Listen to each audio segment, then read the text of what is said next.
GS with Ratnesh में आप सभी का स्वागत है। आज के इस वीडियो में हम लोग उत्तर प्रदेश की महत्वपूर्ण नदी, झीलें, सिंचाई के बारे में चर्चा करेंगे और समझेंगे कौन सी नदी कहाँ से निकलती है, उसकी क्या विशेषता है। आपका ये वीडियो बहुत महत्वपूर्ण होने वाला है उत्तर प्रदेश की सभी परीक्षाओं के लिए। चलिए शुरू करते हैं। तो सबसे पहले हम जानेंगे कि उत्तर प्रदेश की प्रमुख नदियाँ कौन सी हैं। तो प्रमुख नदियाँ इसमें गंगा है, यमुना है, रामगंगा है, गोमती है और घाघरा है। गंगा जो है इसको जो है भागीरथी के नाम से भी जानते हैं और जाह्नवी नदी के नाम से भी जानते हैं। यमुना को कालिंदी और सूर्यपुत्री भी कहते हैं। अगर इसी में जो है यमुना का पर्यायवाची भी बन रहा है कि कालिंदी किसका पर्यायवाची है, तो यमुना का है। सूर्यपुत्री भी यमुना का पर्यायवाची है। तो यमुना को हम दो नामों से जानते हैं, कालिंदी और सूर्यपुत्री। गंडक को शालिग्राम या नारायणी नदी को नाम से जाना जाता है। शारदा को काली नदी व महाकाली के नाम से जाना जाता है। घाघरा को करनाली कहते हैं। सरयू को वशिष्ठी, देविका, रामप्रिया। इस सरयू जान लीजिए, सरयू जो है, सरयू किस नदी किनारे स्थित है? अयोध्या। और योगी जो है अक्सर आते रहते हैं अयोध्या। तो ये जानना जरूरी है कि सरयू को देविका भी कहते हैं, रामप्रिया भी कहते हैं और वशिष्ठी भी कहते हैं। इसके बाद जो है राप्ती, बूढ़ी राप्ती, रोहिणी, रामगंगा। रामगंगा को रतवाहिनी कहते हैं। हिंडन को हर नंदी कहते हैं। इसके बाद अरिच कोसी है, बाणगंगा आदि। यह सब जो है ये हिमालयी नदियां हैं। कैसी हैं नदियां हैं? हिमालयी नदियां हैं। इसके बाद जो है गोमती, गोमल, बरुड़ा, सई, तमसा, पांडो, आमी, ईसन, कर्मनासा आदि ये सब जो मैदानी नदियां हैं। तो मैदानी नदियां कौन सी हैं? गोमल, बरुड़ा, सई, तमसा, पांडो, आमी, ईसन, कर्मनासा ये सब मैदानी नदियां हैं। और हिमालयी नदियां गंगा, यमुना, गंडक, शारदा, घाघरा, सरयू, राप्ती, बूढ़ी राप्ती, रोहिणी, रामगंगा, हिंडन, अरिच कोसी, बाणगंगा ये सब हिमालयी नदियां हैं। इसके बाद जो है पठारी नदियाँ कौन कौन सी हैं? सोन है, बे बेतवा है, केन है, टोंस है, चंबल है, सिंध है, कन्हार है, बेलन है, रेहंद है, चंद्रप्रभा है, सजनम। सजनम नदी पर जो है सजनम बांध का निर्माण हुआ है, बिरमा। ये सब जो है पठारी नदियां हैं। इसके बाद जो है हम लोग देखेंगे सरकारी तौर पर प्रदेश की 8 नदी बेसिन में बांटा गया है। पहला है गंगा, दूसरा है यमुना, तीसरा है रामगंगा, चौथा है गोमती, पांचवा है घाघरा, छठा है गंडक, सातवां राप्ती व आठवां सोन बेसिन। तो प्रदेश को कितने नदी बेसिन में बांटा गया है? तो 8 नदी बेसिन में बांटा गया है। इसके बाद जो गंगा सबसे ज़्यादा कहाँ प्रदूषित होती है? तो कन्नौज से वाराणसी तक वे प्रदूषित होती हैं। Ganga river basin management and studies centre की स्थापना कहाँ हुआ? तो आईआईटी कानपुर में हुआ। उत्तर प्रदेश की सबसे लंबी नदी गंगा की, उत्तर प्रदेश की लंबाई कितनी है? 1450 किलोमीटर है, ये जान लीजिए। प्रदेश में गंगा नदी कितने राज्यों से प्रवाहित होती हैं? तो 27 जिलों से प्रवाहित होती हैं, 27 जिलों से होकर बहती हैं। हर एक लाइन इंपॉर्टेंट है, कोई भी पंक्ति छोड़ने योग्य नहीं है। राज्य में सर्वाधिक 133 किलोमीटर गंगा तट वाला जिला कौन सा है? बदायूं है। रामगंगा, यमुना, टोंस, वरुणा, अस्सी, गोमती, सरयू, गंडक, कोसी, कर्मनासा, बागमती आदि ये सब जो है गंगा की सहायक नदी हैं। केंद्र सरकार को वेरी वेरी इंपॉर्टेंट स्टार लगा लीजिए। केंद्र सरकार ने गंगा को राष्ट्रीय नदी का दर्जा कब दिया?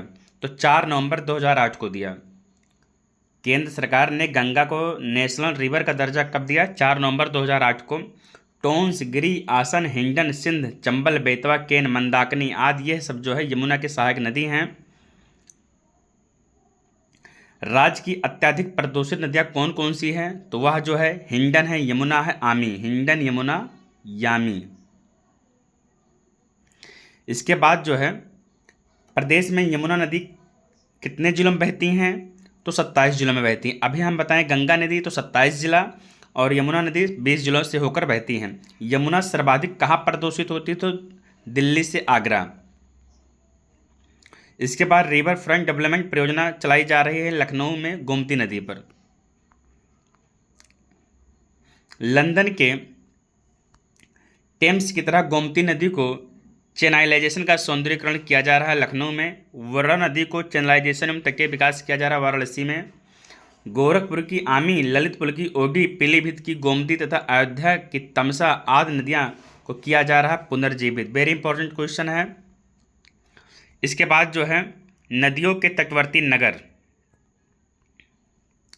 बिजनौर, हस्तिनापुर, मेरठ, गढ़मुक्तेश्वर, हापुड़, अनूपशहर बुलंदशहर में है, नरोरा बुलंदशहर में है, बबराला संभल में है, कझला घाट, बदायूं, फतेहगढ़, फर्रुखाबाद, बिल्लौर, कानपुर नगर, बिठूर, कानपुर नगर, बक्सर जो है उन्नाव में है, डलमऊ रायबरेली में है,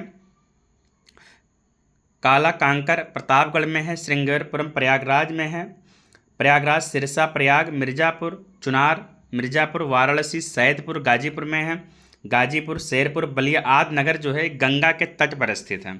तो गंगा के तट पर आप लोग क्या क्या जाने, जैसे बिजनौर हो गया, मेरठ हो गया, गुलमुख, हापुड़ हो गया, बुलंदशहर हो गया, कानपुर नगर है, प्रयागराज है, मिर्जापुर है, वाराणसी है, ये सब जो गंगा के तट पर स्थित हैं।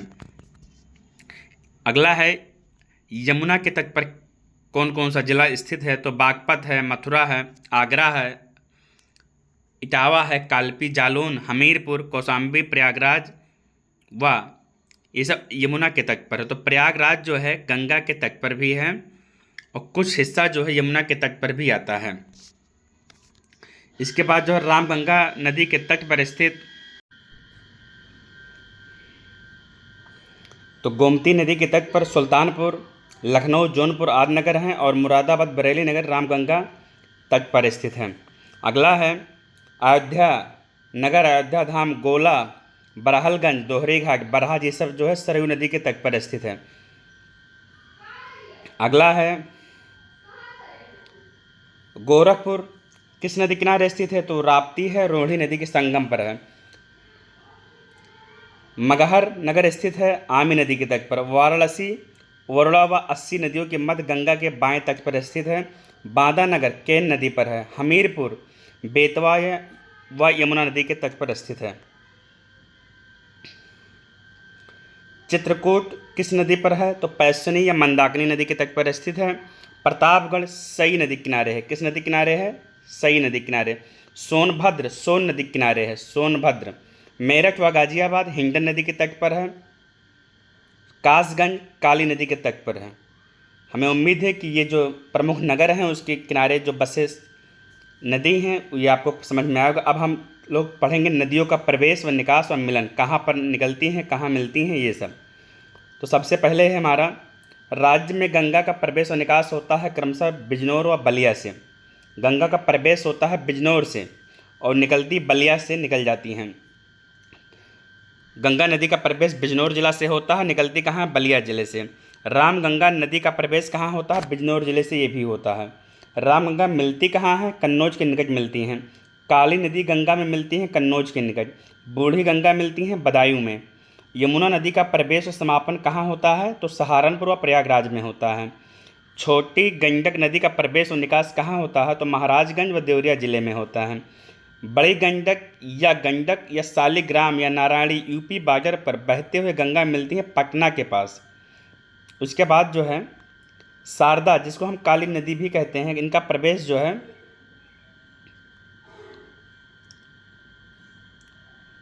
शारदा काली नदी का प्रवेश पीलीभीत जिले में होता है। शारदा नदी घाघरा में मिलती है सीतापुर के बासरा के पास। कहाँ पर, सीतापुर में मिलती हैं लेकिन बासरा के पास मिलती हैं। सरकारी अभिलेखों में चंदापुर, किटौली, गोंडा में एक जगह है चंदापुर। सरकारी अभिलेखों में चंदापुर, किटौली, गोंडा से खेलगंज बिहार तक घाघरा का नाम बदलकर सरयू किया गया। क्या किया गया, सरयू। कब किया गया, जनवरी 2020 में। गंगा यमुना के मध्य प्रवाहित होने वाली हिंडन हर नदी यमुना नदी मिलती है नोएडा के पास। कहाँ मिलती हैं, नोएडा के पास।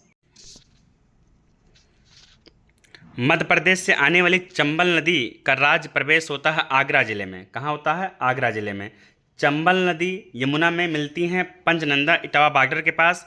मध्य प्रदेश से आने वाली सिंध नदी का यमुना में मिलन होता है पंचनंदा इटावा बॉर्डर के पास। अगला है मध्य प्रदेश से आने वाली बेतवा नदी का राज्य में प्रवेश कहाँ होता है, ललितपुर में। ललितपुर। और ललितपुर में ललितपुर किसके लिए जाना जाता है? यूरेनियम उत्पादन के लिए जाना जाता है।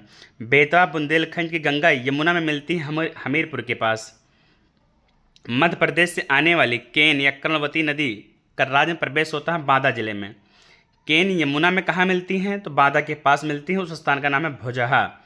गोमती नदी निकलती हैं पनगे, लीर, फुलहर या गोमत झील, पीलीभीत से। ठीक, गोमती नदी मिलती कहाँ है? कैथी, किनकट, गाजीपुर में मिलती हैं। तो निकलती कहाँ है? फुलहर झील से निकलती हैं, पीलीभीत। आप इतना जानिए, गोमती नदी निकलती है फुलहर झील, पीलीभीत से। और गोमती नदी गंगा में मिलती कहाँ है? तो कैथी के निकट गाजीपुर में। और गाजीपुर में किस गवर्नर की समाधि है? तो लॉर्ड कॉर्नवालिस का है। सई नदी निकलती कहाँ है? भिजवाना झील, हरदोई से। सई नदी कहाँ से निकलती हैं? हरदोई के भिजवाना झील से निकलती हैं। और मिलती कहाँ है? राजघाट, जौनपुर में। हर एक पॉइंट इंपॉर्टेंट है। मध्य प्रदेश से आने वाली टोंस गंगा में मिलन होता है सिरसा के पास। ये कहाँ है? सिरसा प्रयागराज में है। मध्य प्रदेश से आने वाली सोन नदी का राज्य में प्रवेश और राज्य से निकास होता है सोनभद्र जिले में। राज्य में बाढ़ संवेदनशील जिलों की संख्या 40 है। कितनी है? 40। आज गंभीर प्रभावित जिला 23 है, गंभीर प्रभावित जिला 17 है। प्रदेश में बाढ़ का जो कुल एरिया है तो 73.06 लाख हेक्टेयर है। चलिए, ये हो गया पूरा नदी के बारे में। अब हम लोग जो है झील के बारे में पढ़ेंगे। कौन सी झील कहाँ है? उत्तर प्रदेश की प्रमुख झील रामगढ़ ताल व चिलवा ताल कहाँ है? गोरखपुर में है।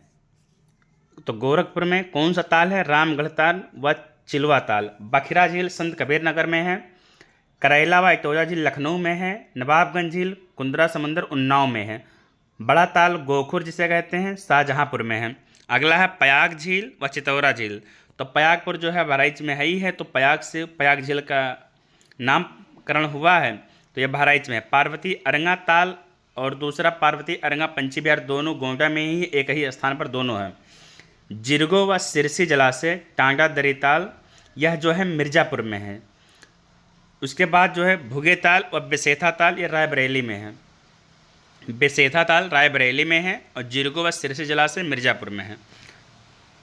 इसके बाद जो है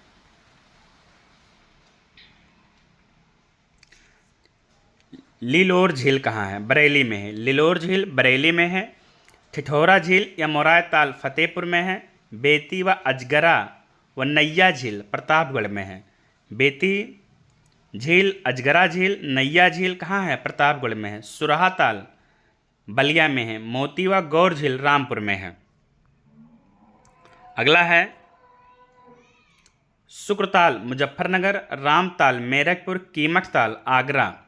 शेखा झील राष्ट्रीय पक्षी बिहार के रूप में विकासाधीन है, ये अलीगढ़ में है। इसके बाद जो है गोविंद बल्लभ पंत सागर, ये जो है कृत्रिम झील है। कैसी झील है? प्राकृतिक नहीं है, कृत्रिम झील है, जो है सोनभद्र में है, इंपॉर्टेंट है। अलवारा झील विदेशी पक्षियों का आगमन स्थल है। ये अलवारा झील ये कौसाम्बी में है। कहाँ है? कौसाम्बी में है।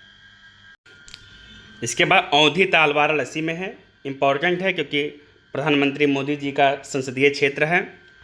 इसके बाद जो है राजा का बांध या लोधी व भोजपुर ताल सुल्तानपुर में है। दरवन झील कहाँ है? अयोध्या में है। दरवन झील कहाँ है? अयोध्या में है। इसके बाद जो है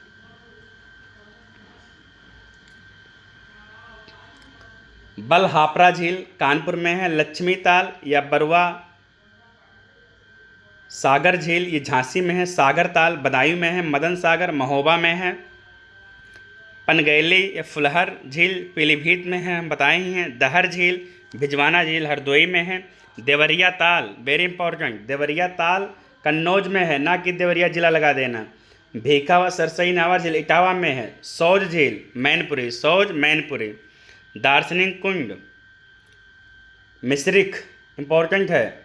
चक्रकुंड नैमिष जहाँ 84,000 ने वहाँ पर जो है स्नान किया था, सीतापुर में है। कहाँ है? सीतापुर में, तपस्वी स्थल है ये।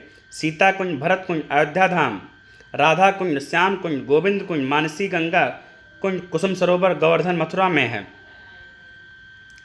कोकिला कुंज, कृष्ण कुंज, कोकिला वन मथुरा में है। नौह झील मथुरा में है। कौन सी झील? नौह झील मथुरा में है। ठीक है, इसके बाद जो है हम लोग बांध परियोजना के बारे में पढ़ेंगे। बांध परियोजना,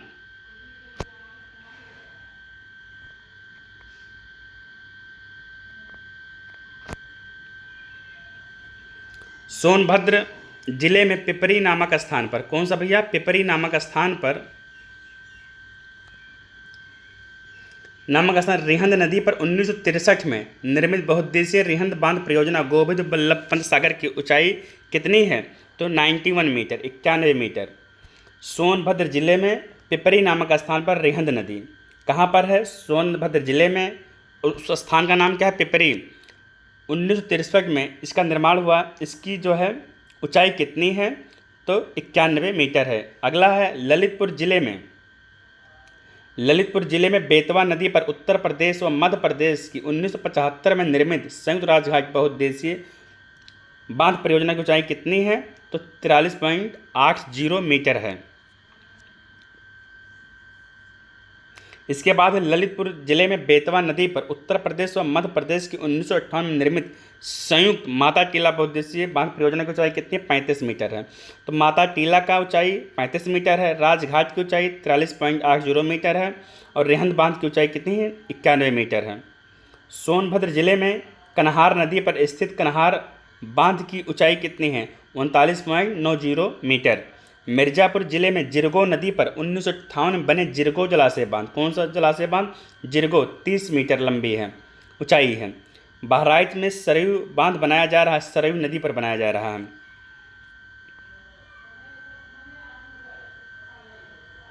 इसके बाद जो है यहाँ से भी प्रश्न बने हैं कई बार। सिंचाई पेयजल सकल सिंचित क्षेत्र 2019-20 के अनुसार 230 लाख हेक्टेयर है। सकल सिंचित क्षेत्र कितना है? 2 लाख हेक्टेयर है। शुद्ध सिंचित क्षेत्र कितना है? तो 144.2 लाख हेक्टेयर है। इसके बाद जो है हमारा इम्पोर्टेंट है ये वाला, कुल शुद्ध सिंचाई में नलकूप सिंचाई कितना है? तो 73.4% है। फिर नहर की सिंचाई कितनी है? 15.1% है। कुएं से 8.4, ये तीनों याद कर लीजिए।